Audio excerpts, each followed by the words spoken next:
Hi friends, నేను మీ TRK. అయితే SS Rajamouli director గారి గురించి అయితే మనకు తెలియని ముచ్చట కాదు.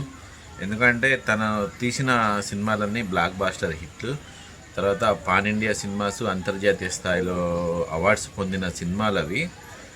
అదే రేంజ్లో సినిమా మహేష్ బాబుతోని ప్రకటించినప్పుడే ఆ సినిమా ఎలా ఉండబోతుంది ఏంటిదనేసి అందరిలో ఒక ఉత్కంఠభరితమైన ఇదైతే స్టార్ట్ అయిందనమాట.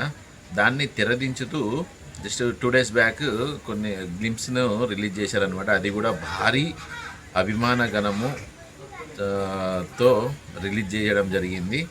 అది చూస్తే ఆ సినిమా 7200 BC అంటే 7 వచ్చింది. వాటర్లోనే జీవి అనేది ఉద్భవించింది అనేసి మనం చెప్పుకున్నాం కదా. అదే విధంగా ఈ సినిమా అయితే ఉండబోతుంది. దీంట్లో రామాయణంలో నుంచి ముఖ్య ఘట్టాన్ని తీసుకొని ఈ సినిమాని రూపొందించినట్టు డైరెక్టర్ అయితే చెప్పిండు. అదేవిధంగా సినిమాలో చూపించింది కూడా అలానే ఉంది.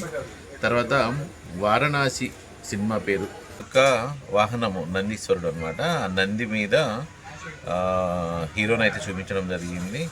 రుద్ర అనేసి చెప్పడం జరిగింది. మళ్ళీ భారతదేశ సినిమా స్థాయిని మరొకసారి ఈ సినిమాతో మన ముందుకు తీసుకురాబోతున్నాడు రాజమౌళి. అదేవిధంగా మహేష్ బాబు కూడా ఈ సినిమాలో ఎంత కష్టమైనా ఈ సినిమా గురించి నేను చేస్తాను అనేసి అనడం కూడా జరిగింది.